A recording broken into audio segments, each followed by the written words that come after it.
అత్యుత్తమ ప్లేస్మెంట్స్ తో ఎంఎన్సీ కంపెనీలలో ఉద్యోగమే లక్ష్యమా? ఇంజనీరింగ్ చదవాలనే మీ పిల్లల కలని కేజీ రెడ్డి కాలేజ్ తో నిజం చేసుకోండి.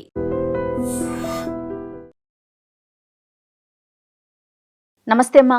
నమస్తే అమ్మా. అమ్మ, హోలీ రోజున హోలికా దహనం చేస్తారు. అలానే ఇదివరకు రోజుల్లో రసాయనాలు లేని రంగులు రాసుకునేవారు. సరే, ఇప్పుడంటే కాలానుగుణంగా మారిపోతా ఉంది.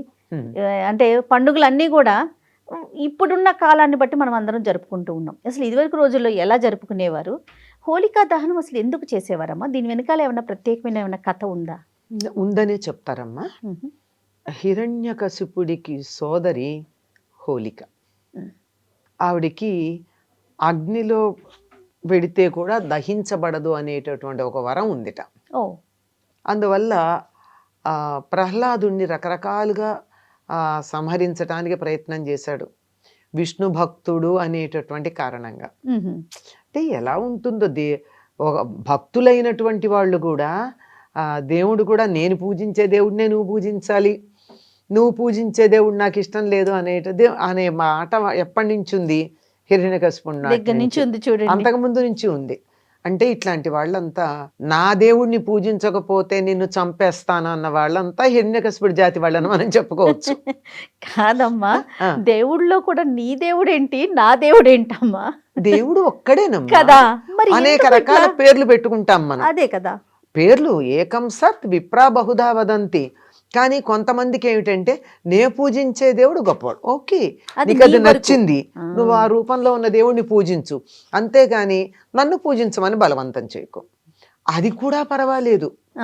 ఏదో నేను బాగుపడ్డాను ఈ రూపంలో ఉన్న దేవుణ్ణి పూజించటం వల్ల, నువ్వు కూడా ఈ రూపంలో ఉన్న దేవుణ్ణి పూజించి బాగుపడు అని చెప్తే కూడా తప్పులేదు. కానీ నే పూజించే దేవుడిని నువ్వు పూజించకపోతే చంపేస్తాను, నువ్వు మారతావా లేదా, నీ దేవుడి గూట్లో ఉన్న విగ్రహాన్ని మారుస్తావా లేదా అనేది తప్పు కదా. చాలా. అది హిరణ్యకశిపుడు, అది లక్షణం, రాక్షస లక్షణం అది. రాక్షసులు కూడా భక్తులే, కానీ ఆ భక్తి ఇంట్లో తమోగుణ ప్రధానమైనటువంటిది. అది కుమారుడు విష్ణువుని పూజించటం ఆయనకి ఇష్టం లేదు. రకరకాలుగా చంపడానికి ప్రయత్నం చేశాడు, మార్చడానికి ప్రయత్నం చేస్తే మారలేదు, చంపడానికి ప్రయత్నం చేశాడు. ఎన్ని రకాలుగా నీళ్లలో తోశాడు, కొండల మించి పడేయించాడు, ఏనుగులతో తొక్కించాడు, పాములతో కనిపించాడు. ఎన్ని చేసినా అవల. చివరికి అగ్నిలో పడేద్దామని చూశాడు. అగ్నిలో పడేయడానికి ఏమిటంటే హోలిక ఒళ్ళో కూర్చోబెట్టి అగ్నిలో దూకమన్నాడు. ఎందుకంటే హోలికకి అగ్ని దహించదు అనే వరం ఉంది.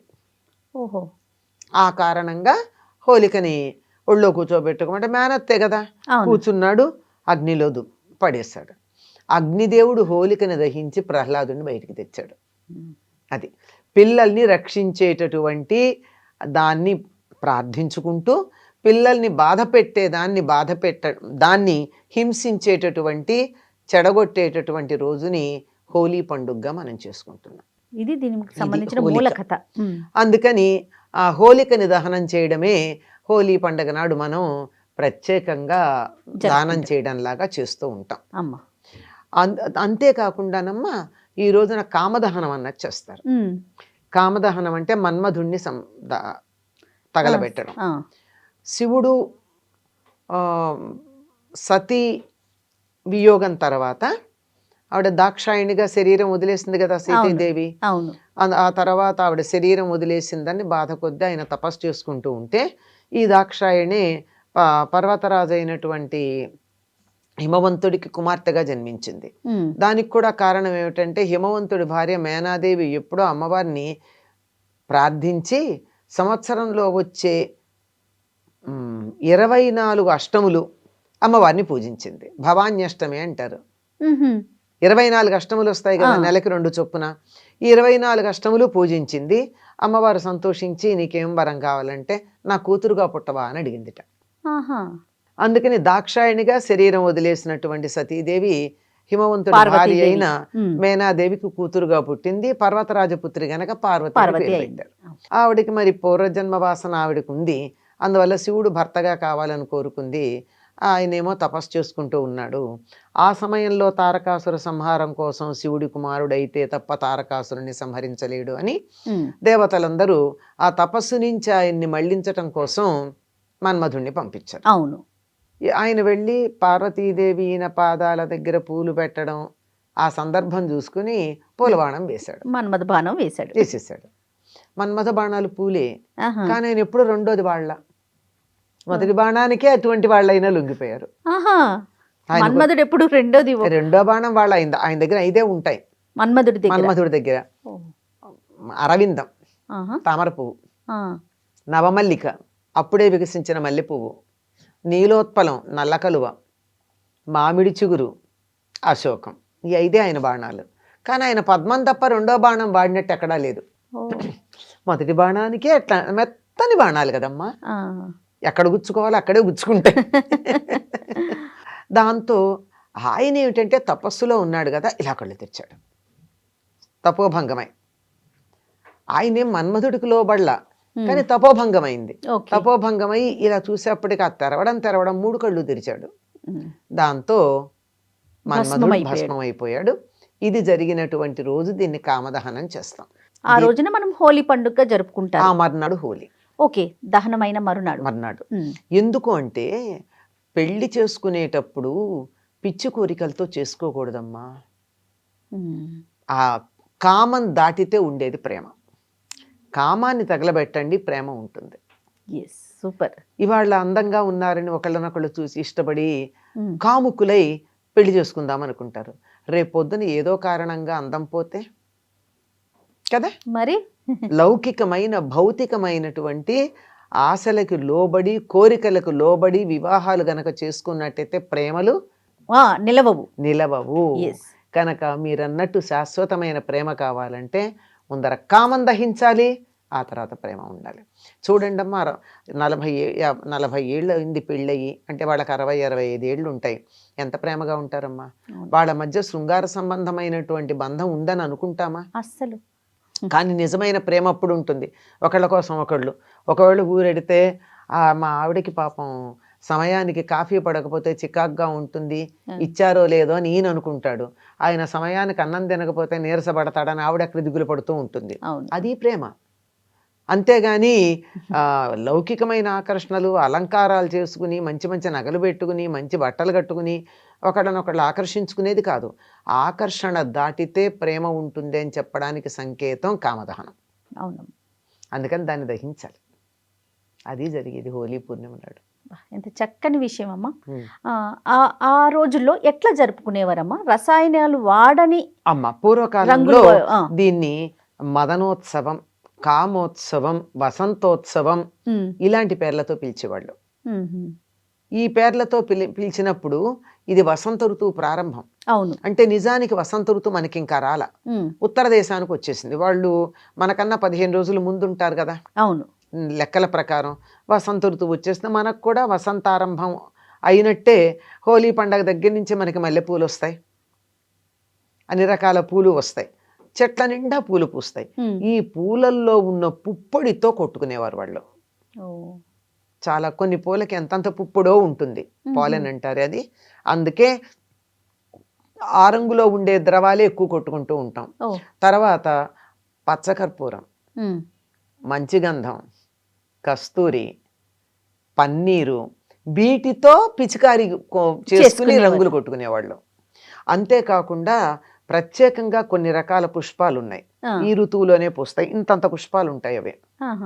కొన్ని మోదుగా ఒకటి, మరొకటి ఇంకొకటి రెండోది, దాని పేరు నాకు బాగా గుర్తులేదు. వీటిని తీసుకొచ్చి ముందు రోజు రాత్రి నీళ్లలో వేస్తారు. ఉదయానికి కలర్ వస్తుంది, రంగు వచ్చేస్తుంది. ఆ రంగు నీళ్లు కొట్టుకుంటారు.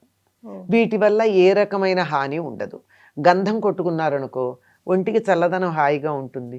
పుప్పొడి కొట్టుకున్నారనుకో హాయిగా ఉంటుంది. పన్నీరు, ఇవన్నీ శరీరానికి ఆనందం కలిగించేవే కదా. అవును అవును. ఇలాంటి వాటితో ఒకళ్ళనొకళ్ళు చక్కగా పిచికారీ చేసుకుని ఆనందంగా కాలాన్ని గడపటం. ఇంకా వసంత ఋతువు వచ్చేసింది, ఇక మన్మధుడు విజృంభిస్తున్నాడు కనుక దీన్ని మన్మథోత్సవంగా కూడా చేసుకుంటామని కొన్ని కావ్యాల్లో ఈ మదనోత్సవానికి సంబంధించిన విశేషాలు కూడా కనపడతాయి. ఏమిటమ్మా అవి?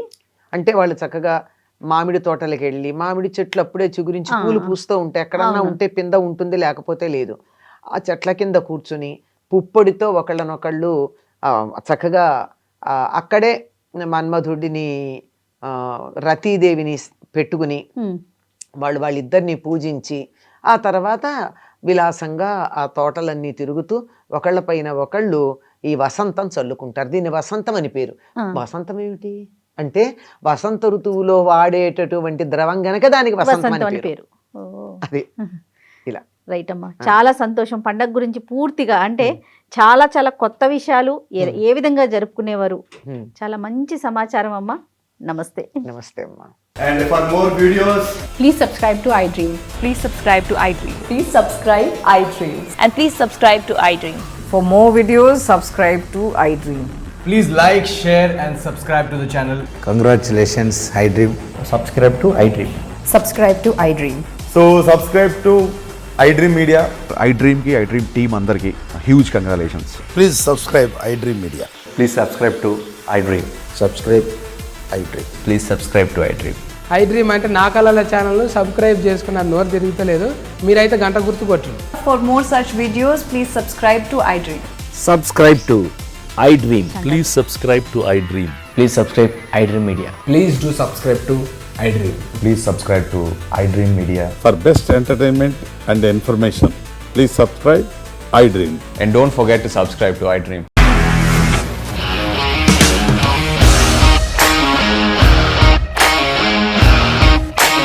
ఇండస్ట్రీలో కమిట్మెంట్ ఇష్యూస్ వస్తే నీకు కూడా వచ్చినట్టు మార్నింగ్ తీసుకెళ్ళాలంటే కొట్టి పడేసాడు.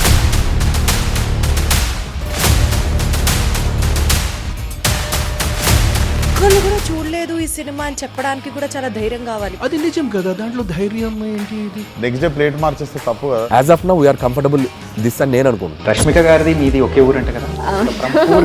నీకు కోపం వచ్చిందంటే బాగా తిట్టేత్తరా? తిట్టేద్దామండి. నిజంగా గేమ్ ని ఎలా చేంజ్ చేయగలిగారు? ఏపీఎస్ఎఫ్సి వాళ్ళకి 6 నెలల్లో నేను 6 లక్షలు కట్టా. బిజినెస్ చేయాలనుకుంటే it is as difficult as riding a tiger.